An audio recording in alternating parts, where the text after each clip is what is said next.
As Sergey mentioned, my name is Hassan. I'm from the Technical University of Munich, and we're going to be talking about autonomous driving tonight, of course. This is a very exciting field. AI is a very, very big field, and autonomous driving is one of the most exciting parts of AI. So what we're going to talk about tonight is basically a few parts of autonomous driving. So we're going to talk about perception of vehicles. We're going to talk about planning involved in autonomous driving. We're going to talk about how can you actually put these algorithms onto small embedded devices. And then we're going to talk about basically how do we ensure the safety of the operation of the autonomous car, essentially. So first, we'll start with perception. Perception is basically understanding what's around you, understanding the semantics and the geometry of the world. First, we're going to actually talk about the semantics of the world. So when we look at this image right here, we as humans, we can understand it within a few hundreds of milliseconds. We can understand the context of this image. We can understand the contents of this image. We can understand that this is a cat in a room on a floor. There's some stuff in the background. Doesn't matter. So how do we actually do this? A computer basically just sees a blob of integers, basically values between 0 to 255 for each color channel. How can we actually make a computer understand basically what it's seeing? That's what basically convolutional neural networks do. Convolutional neural networks are a set of methods that basically detect translation invariant and hierarchical patterns, meaning that you can see the same object in different locations in the image, and you would still say that this is the same object. And then also you can basically combine different geometric patterns into a hierarchy to be able to basically understand more about the picture. So for example, here on the left side, you see the translation invariance. You see, for example, this is the input to the convolutional neural network layer. This is the output. This is called the activation map. That's, again, another activation map. And as you can see, there's a 3x3 filter being run across this image. This 3x3 filter does some sort of transformation and then outputs something into the next layer. And then if you stack this up in 3 layers, for example, you would get something like that. So what's actually happening? So we talk about this, but this is a little bit kind of a vague illustration. So what is actually happening is you have an image. So this is basically the image that we saw previously. Then you have parts of this image. You multiply parts of this image with a weight matrix, and then you feed it into non-linearity. So basically, the equation kind of looks like the bottom. And then you do this, of course, across the whole image, and then you get a new activation map. So basically, you kind of do a particular transformation. You do some sort of a calculation, and then you get an output. So why do we need to have a non-linearity? The reason that we need to have a non-linearity is because if you combine 2 linear functions, you get a linear function. However, if you combine 2 non-linear functions, you can recreate linear functions, or you can actually recreate nonlinear functions. And the world is kind of made out of mostly nonlinear functions. So you need to be able to approximate a lot more than just linear functions. And that's why we use nonlinearity. So that's why we have a nonlinearity at the end. I'll go into a little bit more about the details of this nonlinearity a little bit later. So this is a convolutional network. What this does is it takes in an input image and then outputs a classification. So basically, in this case, it's a horse image, and then at the end, it's supposed to basically output some kind of classification of a horse. So what you're seeing here, just forget about the details a little bit. It's essentially a bunch of convolution operations, downsampling, and then more convolution operations, and then more downsampling, essentially. And what this does is it kind of combines information from different regions of the image into essentially a few variables at the end, a few latent variables, and then based off of this, we get a probability of what is the actual class of this input image. So as an example, this is a 3-layer convolutional neural network trained on faces. So as you can see, the first layer detects edges, so very, very simple geometric patterns. The second layer detects eyes, eyebrows, noses, et cetera, and then the third layer detects different kinds of faces. For example, you can see a mustache on the bottom right, and then you also kind of detect different types of faces, essentially. So how do we actually train this? So we have a huge network, bunch of weights, bunch of layers. How do we train this? We train this using what's called back propagation. You put in an image, you get an output on the other side. You know what the output should be. So you know that this is supposed to be a horse, but it's telling you it's a cat. So there's a little bit of a difference. Then what you do is you actually back propagate it. You adjust the weights slowly. Why do we do back propagation? The reason that we do it is because it's an analytical form which can be solved very efficiently. We have the mathematical formulas, basically, for this forward pass. So we understand that there's a multiplication, then there might be some sort of like a bias addition, then you might have some sort of ReLU, basically a non-linearity. And then we know the exact mathematical equation for this. We can take the derivative of it, and then we can analytically solve it, versus basically kind of changing weights here and there, trying to see if the output changes in the way that we like. And if it does change, we keep that. If it doesn't, we don't keep that. So it would be way more computationally inefficient to actually solve it kind of like by iteration. Now, some methods actually use that, but that's typically orders of magnitude slower. So if you have a lot of compute, you can afford a lot of compute. If you're NVIDIA, for example, you can basically use that kind of a method.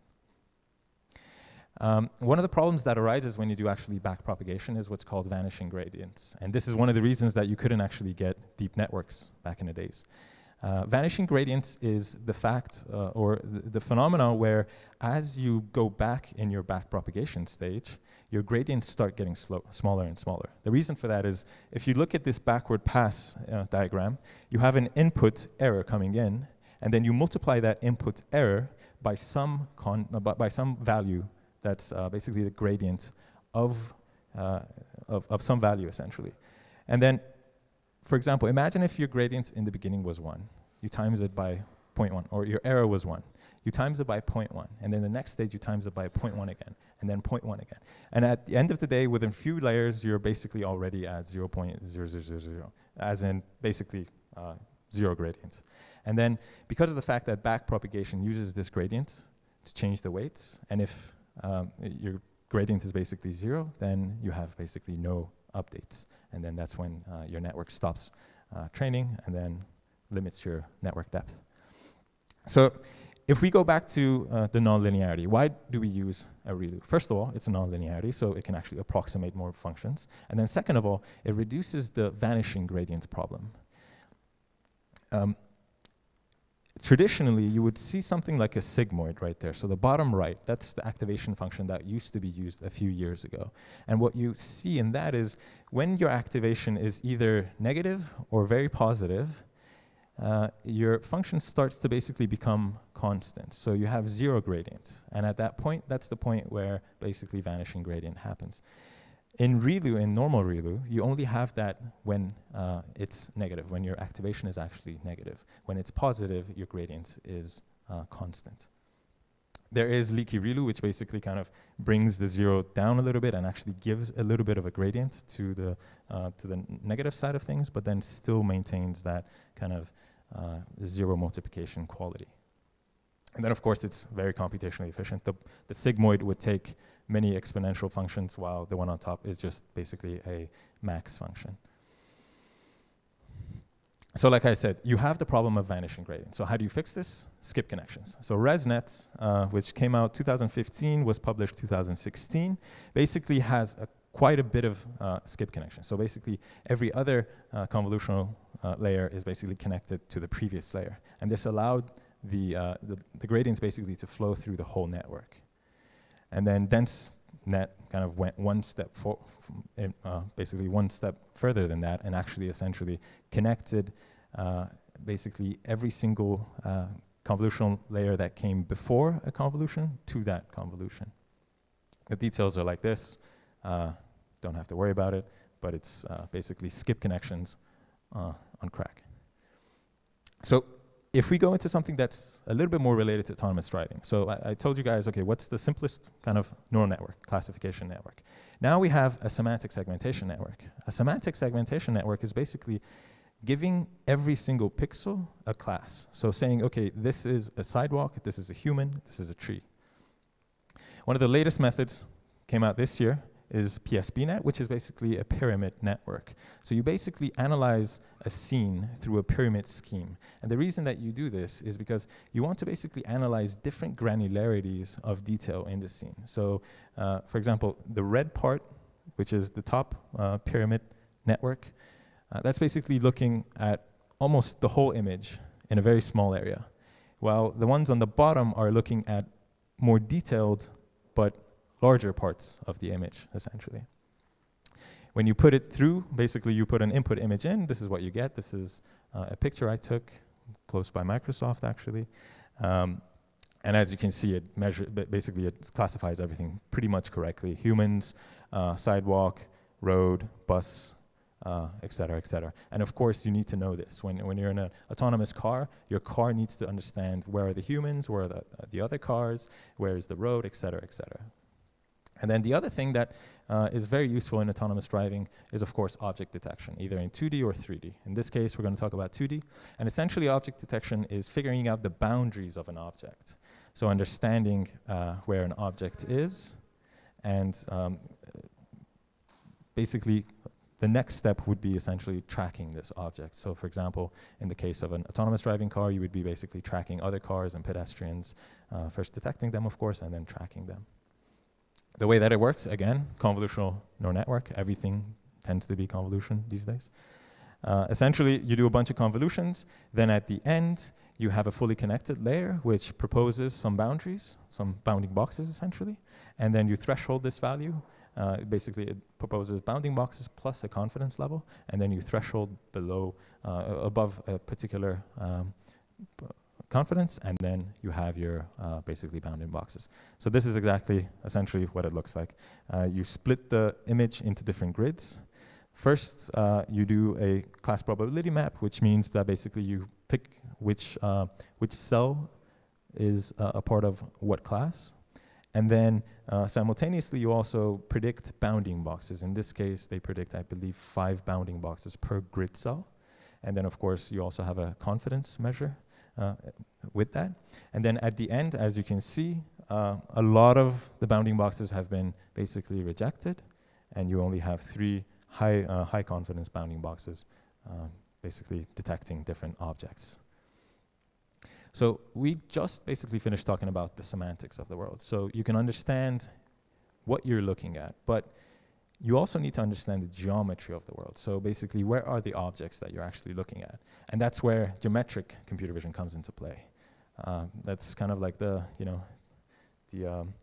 forgotten child of computer vision, which we actually work on. So basically, what you're doing is you're figuring out where has the camera moved and where are the objects that you're actually seeing in your frame. And the way that you do this is you look at the same point in space, or basically you detect the same features in space and you find them from different perspectives. And based on how things have moved, using some like simple projective geometry, relatively simple projective geometry, you can basically figure out where those objects are and where you have moved, basically. The most famous algorithm, of course, for robotics is SLAM, Simultaneous Localization and Mapping. Like I said, basically map the world and then figure out where you're at in that world. This is LSD SLAM coming out of TUM CVPR by Jakob Engel. This is 2014. And as you can see, on top, you have the trajectory. So you have basically different keyframes, so essentially where the camera has gone. And then you have also the world, essentially. The reason that it's not as dense as you would expect is because this is just a monocular algorithm, meaning that it only needs just a single camera to work. It doesn't need a sensor, it doesn't need any kind of active sensors, just a passive sensor. And the reason that it's not dense is because regions of the image that don't have a lot of gradient, so they don't have a lot of texture, can't actually be correlated in different frames. So you can't basically give any kind of information, gain any kind of information out of regions that don't have any gradients. So to give you an example of this running in real time, this runs in real time on a single CPU, 30 frames per second. Looks really nice. So basically what you see happening here is you have essentially the trajectory and then also the depth that has been projected into the world. And as you can see, the geometry kind of stays the same. So it means that the odometry is correct. The next video, the next part of this video is going to be actually a kitty data set. This is one of the main data sets when you basically figure out if your algorithm is working better than other people. It's a single camera. Actually, it's a lot of cameras, but in this case, we're only using one camera. And it's a camera installed on a car driving around. And you can see you have basically city-scale mapping of the world. What you're going to see soon is what's called loop closure, which means basically when you go back to the same location, right here, it's going to come, and it's, there we go. So the geometry changed a little bit. So basically what happened there was the algorithm figured out, okay, I'm back in the same place that I've been. So it looks at the landmarks around it, and it realizes that it's been there. And then it realizes, okay, even though I spent, because of the fact that I spent quite a bit of time going around, and my estimations from frame to frame have a particular amount of error, because of this, I basically figured out that I'm in the wrong place, as in my drift, my error has kind of increased. And then it goes back and looks at everything and then figures out, okay, I need to adjust things to basically get back to the same place. And as you can see, this is kind of like, you can see very good mapping of the world. You can see everything. As I mentioned, this is basically using the most amount of information that's possible. Places that don't have any kind of gradient or texture cannot be seen. So this is pretty much theoretically the maximum amount of information that you can get. And as you can see, it's very nice and very fast, very accurate. So this is basically what's the other part of autonomous driving. So understanding where things are. So you have to understand what things are and where they are. Let's just skip this. Oops. So next we're going to go into planning. So once we understand the world, now we need to basically figure out what to do in this world. So there's been quite a bit of research done on planning. The robotics community has done decades of research on this, but I know you guys are not here for an old school robotics lecture, so we're going to do something a little bit more fun. We're going to work on reinforcement learning. So what is reinforcement learning? Reinforcement learning is basically understanding how to behave based on data instead of pre-coded algorithms, essentially. So classically, what you would have is you would have a set of outcomes that you could basically obtain, and then you would exhaustively, or using some sort of heuristics, do basically an A-star search, go and figure out essentially options that you have, and then take those. Or you could basically base your decisions based off of some hard-coded heuristics that you basically understand from the current state that you see around you. What machine learning-based planning does is it goes basically against this. It says, just tell me what you want me to achieve, so give me criteria by which I can judge myself, and then I will figure it out by myself, based on either experimentation, looking at how, basically looking over some agent's shoulder and looking at the data, or by building a model, meaning it understands how the world works, it predicts how the world works, and then bases its decisions off of this model. So we're going to go into a little bit of nomenclature a little bit. So basically reinforcement learning is given a set of observations and a set of actions that I could take, tell me what I should do based on some reward function in the future. In reinforcement learning, they have two functions that are very important. Policy function, which is basically telling the agent how to act, and then a value function, which basically looks at states and actions that you can take, and then basically gives you a value based on some heuristics or some learnt method. The little diagram you see over there, most reinforcement learning algorithms base themselves off of what's called a Markov decision process, which means essentially they only look at the current state, so they don't have any kind of history, meaning that all the state that you would ever need to be able to make your decision happens to be basically in your memory. You don't have to worry about anything else. The reason for that is because if you had to actually worry about your history, then you would have an exponentially increasing number of things that you need to take into consideration. So basically a policy function determines an agent's behavior, and a value function can either directly determine the behavior, as in, let's say, if the policy determines that I'm going to take basically the best value at this point, or it can help the policy function actually learn to basically make better decisions. So what are the difficult parts of reinforcement learning? I know this is a little bit long. We'll go into the actual video soon, but what are the reasons that reinforcement learning is difficult? First, when we see the world, when we observe the world, we typically have imperfect estimates of the state of the world. So if you have, for example, a bunch of blocks put on top of each other, which are basically almost stable, but very, very unstable if you move them a little bit, then it's very, very important that you have a very, very high accuracy estimate of where these things are. Because if, for example, one tips over, you have a very non-deterministic way of actually having the blocks fall on the floor. If you have something that's, for example, just rolling down the street, you can understand that, okay, it's going to be going that way. But if you have many different things that come into play and many different collisions, then you might have issues detecting or predicting what's going to happen. The second thing is rewards come with a delay. So basically, you have to do a simulation for many time steps before you understand that what you did previously actually made a difference. And then you can't even really say, okay, just because I did that action previously, I'm going to get a better reward. So basically, causality is a little bit difficult. And then, of course, we don't have always Markovian assumptions. So we do not know that the current position that we're in is actually all the state that we have. So for example, let's say a car that has gas. If you don't take into consideration the gasoline of that car into your state estimates, basically, then the actual state that you're in is not extremely accurate, and you can potentially run out of gas if you don't take that into consideration. So here's an example. You might have seen this. This is DeepMind playing an Atari game.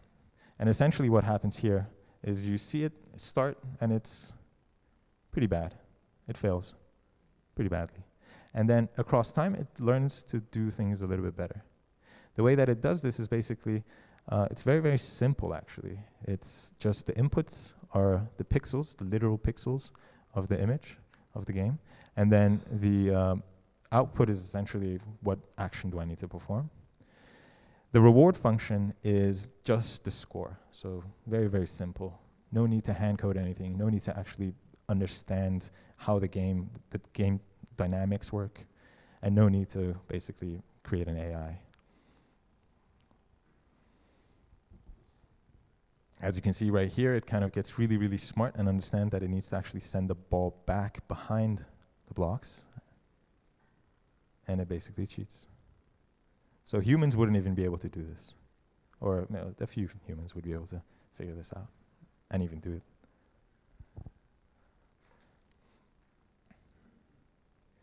So the way it works is basically this. This is very, very simple. A few convolution layers, a few fully connected layers, and then you have an output of what action should I take. Should I do no action? Should I move the stick left, right, up, down? And should I do perhaps a button and a stick movement? So the reason that you see two convolution layers in the beginning is you want to basically analyze the spatial structure of the game.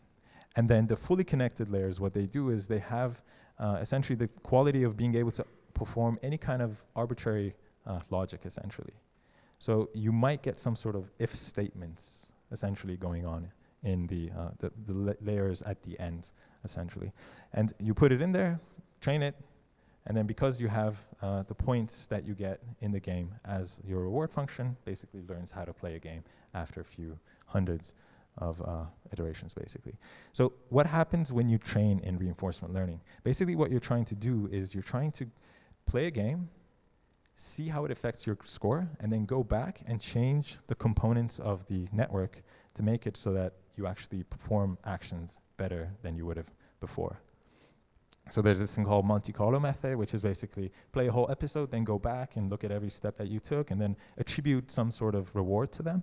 And then temporal difference is basically start in the middle of an episode or in the beginning, doesn't matter, and then go a little bit, and then based off of that small amount of experiences that you had and some heuristic of if you see something happen right now, it could potentially increase your reward later on.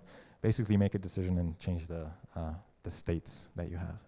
So we talked about basically autonomous driving, about reinforcement learning. So how do you make an actual reinforcement learning network for autonomous driving? Nobody's actually doing this, probably shouldn't do this, but this is something that could be coming down the road. As I mentioned earlier in the bottom, basically nobody's doing reinforcement learning for autonomous driving. Everybody's doing classical planning. But this, in maybe 5 to 10 years, will be used. So basically what you do in this case is you define a set of criteria. So you say that I want to make sure that my passenger is comfortable. I want to make sure that they're basically safe, and I want to make sure that they get to a point basically in the world. So what you do is you basically say, okay, if I take a lot of time, give me less reward. If I accelerate quickly, give me even less reward. If I violate laws, like basically destroy my rewards, and if I have a collision with somebody, just like forget everything. So what happens here is that it tries to go fast, but it slows down just to make sure that it doesn't burn too much gas, and also not to jerk the person around, the passenger around. And then it makes sure that almost never violate any laws. But if I'm going to have a collision, just break all the other rules, essentially. Go as slowly as you want, go as fast as you want, violate as many rules as you basically want. So that's what basically this kind of scheme does. This is basically kind of, in optimization methods, you do this often, actually, in computer vision and semantic understanding and like neural networks and geometric. You do optimizations, you create error functions, and then you solve for these error functions. Something that I'm not going to really mention, which is really cool, is basically model-based reinforcement learning, which basically does everything that normal reinforcement learning does, but also it learns the model of the world and basically uses this model to train itself and then also make predictions, as in basically figure out how to actually decide what to do, basically. So, like I said, most of the stuff we talked about is neural networks, but neural networks are not perfect.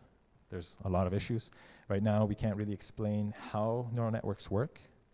We understand the kind of the mathematics underneath it, but we don't know how a particular neural network makes its decisions. It would take quite a bit of effort to be able to actually do something like that. We would have to basically put in a lot of inputs, basically change the inputs a lot, and then see what the outputs are. Another thing is they're prone to adversarial attacks, meaning that somebody that you don't know of comes in and does a little bit of modifications to the inputs, and it causes your system to basically break down. So here, for example, you have an input image that's a panda. The network says that it's a panda with about 60% confidence. You add a little bit of noise that's actually completely imperceptible from a human perspective, and then as an output, you get a gibbon with almost 100% confidence. Like imagine if this was a stop sign and you were not detecting a stop sign, what would happen? So, okay, so we talked about perception, we talked about planning. Now let's talk about how do we actually put this stuff on the stuff that these guys are selling.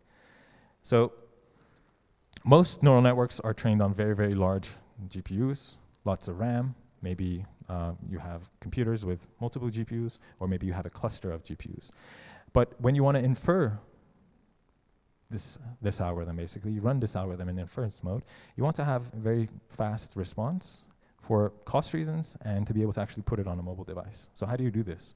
The way that you do this is through a few things. So there's what's called network pruning, there's quantization, low precision arithmetic, and if you combine all of these together, then you get orders of magnitude less computational resources that are necessary, better memory utilization, and of course, energy costs are lower. So pruning, what is it? So we have a neural network. Typically what you do is you create a big neural network as big as you can, and then you just throw it at your problem. A lot of times you have a lot of redundant filters, you have a lot of redundant connections. So what pruning does is it removes these redundant connections and filters. So by doing that, you reduce your consumption by quite a bit. We'll go into the numbers later. And I think TensorRT actually uses this kind of stuff. Quantization is basically, you have a lot of filters. These filters are represented as 32-bit floats. You don't actually need that kind of accuracy. What you can do is you can basically have essentially quantized values where you have an index where, let's say you have 2 or 3 bits, which these indices actually point to particular values.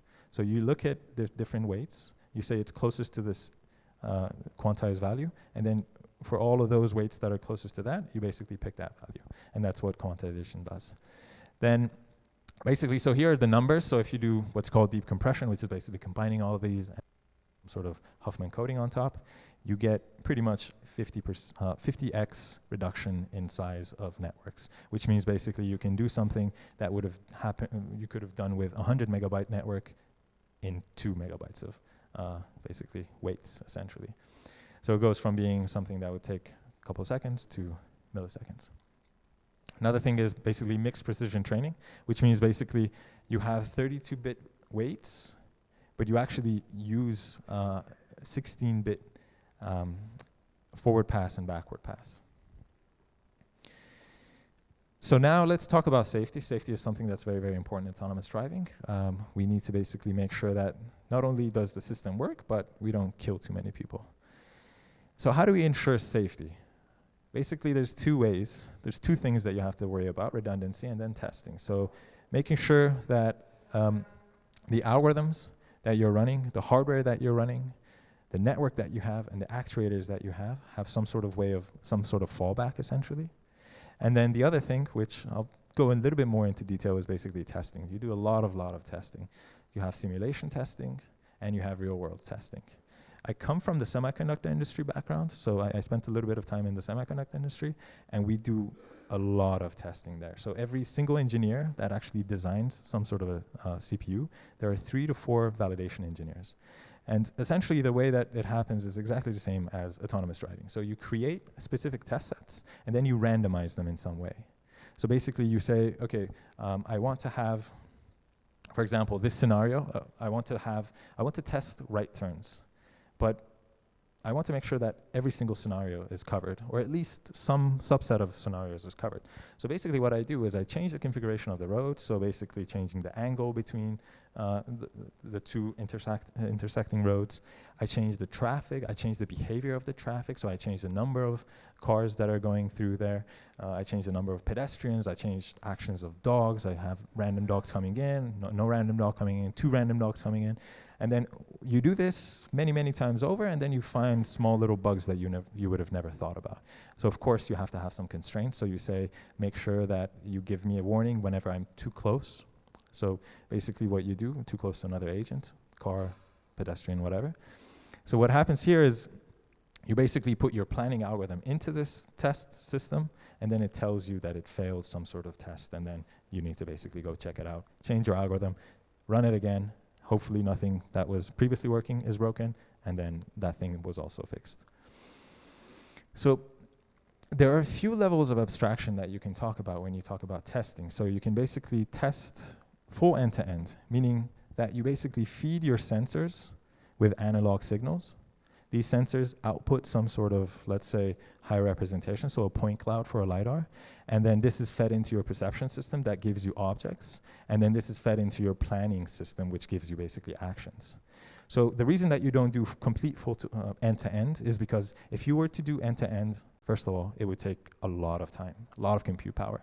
Second, when you have, for example, raw sensor data, if you change the raw sensor data by just a little bit, it's not really going to affect the perception system. So you don't need to worry about that. All you need to do is just make sure that kind of the specification, so the input and outputs of that specific subsystem basically abide by some sort of specification, and then just throw it out and then go to the other subsystem and then throw it out and then other subsystem. Of course, you want to do full end-to-end testing from time to time, but typically most of your time, especially with autonomous driving, because it's something new that we haven't really done much, we basically concentrate mostly on the perception level. So basically, given that my whole system has figured out, okay, the LiDAR works, perhaps even my object detection works, now let's just change the number of cars, change the configuration of the road, and then basically figure out if anything works or if anything breaks down. So that's pretty much it. I hope it didn't take you guys too much effort to kind of listen to me. I appreciate the time. So basically what we did was perception, planning, performance, safety. I think Johan is going to also go into more detail about some things. If you are interested in working on some autonomy, come talk to me. We're working on a really, really exciting project. So thank you very much.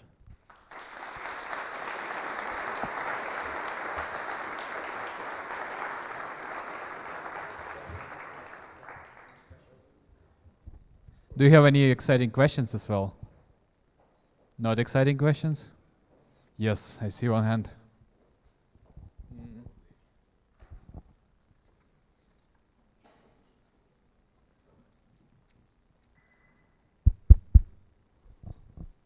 You're so far away. Nice presentation. I have a question concerning the use of reinforcement learning algorithm for planning. So normally when you use those kind of methodologies, you tend to assume the environment as stationary, which means if you have other cars, so in a multi-user setting, you would assume the driver to behave rationally, so to have some sort of linear trajectory. What if you want to instead like bring this to a multi-user scenario instead? So basically assuming you have multiple self-driving cars and you want to basically learn any possible kind of configuration of the environment. How would the classical reinforcement learning algorithm behave in terms of convergency? So like, do you assume to this still hold, or would you foresee problems? Excuse me, I kind of lost you when you said how. Can we turn up his microphone? So Speak closer. does it work? Yeah. I said when you use normally reinforcement learning algorithms, you assume the environment to be stationary. So you basically assume the model, the probabilistic model, to kind of hold over time to be stationary. If you have like multiple self-driving cars also training themselves, how would the reinforcement learning algorithm behave in this setting? So I think that kind of also goes into the non-Markovianness. So if you have a Markovian system, then everything is constant, essentially, or everything depends on the current state. But with that, you can kind of assume that it's non-Markovian, meaning that essentially your behavior changes the behavior of the other person and makes it kind of non-Markovian. And then also you can have, for example, model-based RL. So model-based RL would basically learn the behavior of the other people and then basically act based upon that. So this is basically, the good thing about convolutional neural networks is that they're relatively general, right? So if you basically throw a big enough network, you can get results that are positive. But of course, you need much more data. And that's one of the things that we're kind of working on in research, right? Basically figuring out how you can actually do one-shot, zero-shot, things like that. So the stuff that applies to perception also applies to this. So basically using less data to learn other things. But other than that, it just basically becomes more of a, let's kind of generalize this model more. Let's have less assumptions. And to tell you the truth, I'm not actually an RL expert. I work mostly on perception. But that's basically what I would see an RL researcher actually doing.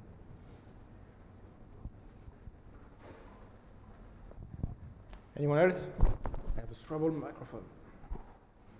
Yes. Try it. Come on. Whoa, that was pretty good. That was terrifying. Never do that again. Now we need to ask a question. You catch it, you ask it. My question is, what do you see as the biggest challenge to actually bringing autonomous driving onto our roads? Validation, safety. Safety. Yeah. So the perception is pretty good, in my opinion. There's, of course, more work to be done, but it's pretty good. The planning, you can basically do the planning well, relatively well, but of course, the safety part of things. But, you know, we've discussed this, Anton, I think.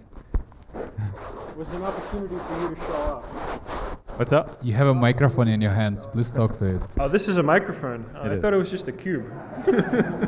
That's why we give it to you. I was saying that this is your opportunity to show off. It's okay, thank you. The question. I'm gonna toss this back now, so I hope it doesn't injure anyone. Okay. Who else has questions? All right, watch Not so out, far this away. thing Catch it. My question is not very technical, but what kind of morality would you program in autonomous cars? Like, if you cannot avoid an old woman and a child, do you choose one, or you just say impending doom and whatever? So I personally would not really go into this. I think humanities majors and politicians and lawmakers would be more appropriate for this.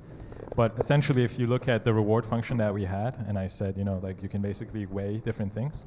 So you can have the same thing. You would have more of a granular kind of reward function where you would actually detect maybe even, for example, the age of the person.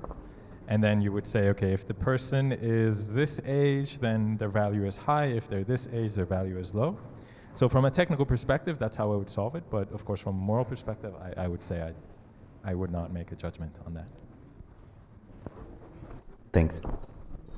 Anybody else? This evaluation part that you mentioned is the most in direction of Black Mirror, right? Based on the ranking of the person, you see like, okay, how much reward you're getting afterwards. That's some crazy shit. Okay, if there's no more questions, I think we need to thank you to our speaker and have a break. Thank you.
Schulungsanfrage macht, das ist schon